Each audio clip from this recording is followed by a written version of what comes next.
Can you tell a little bit about what a direct box is, and then how you would use it in you know, no matter what the instrument is, and why it's a pretty important part of this recording? One of the most common uses for a direct box is when I record the bass, because sometimes people want the actual signal that they're getting off the bass, and the direct box allows us to take a 1/4 inch feed from whatever instrument, whether it's bass or guitar or keyboard, and out of the direct box there's 2 different outputs. One is a low impedance mic output, which you could plug into a mic pre and record that, and that would be perfectly clean, exactly what was coming off the person's instrument. The other output is a 1/4 inch jack that you would plug into an amplifier. So the direct box would actually split the signal, allow you to, the DI stands for direct injection. So it's injecting that sound directly into the recording medium at the same time that it's going into an amp, and the amp you could mic, and you'll have both of them.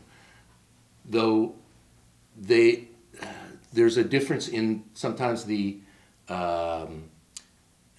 time that the 2 signals arrive to the recording device. So that's another thing where you have to watch your phasing, and you may also want to slip one of those tracks back a little, because the direct is going to get there faster than going through the mic. Right, through the amplifier. Right, and then the microphone coming back in.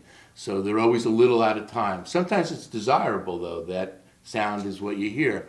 But a lot of times people do shift them back, and you can see it so easily on a direct system, I mean a digital system, because you can see the waveforms and you can just line them right up, perfectly in phase and perfectly in time. Now, have you, does the direct box act almost like a true bypass? Do you think they're losing some tone by running through that? No. The good direct boxes, they're buffered and everything, so you have no problem at all. In fact, some of them have an extra 1/4 inch that you can plug a tuner in or something to always be able to check your tuning and stuff. Right on.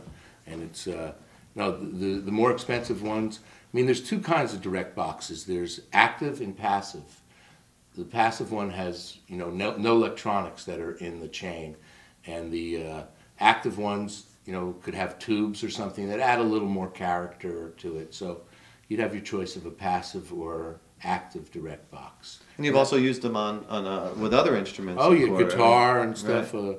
Everything I've used them. Keyboards, I like to use it too, because sometimes if somebody brings in a standard synthesizer, it doesn't have as much character as going through an amp. So I may record it direct and also through an amp to add a little more character, and then blend the 2 tracks together. And you found with like recording bass guitar, a lot of times, in my experiences, it's common. Everyone says you could run direct, you could run direct. Like a lot of times a bass player will run right out of the direct, out the back, right to the, because it's not like unless he's using a tube bass amp, it's not like a tube guitar where it's gonna, the sound's gonna change with volume. Right, so it's always the same. It's always the same, pretty much. And it's exactly the sound coming out of his bass guitar. But that's very common that people record bass direct and through an amplifier simultaneously, and you need a direct box to do that.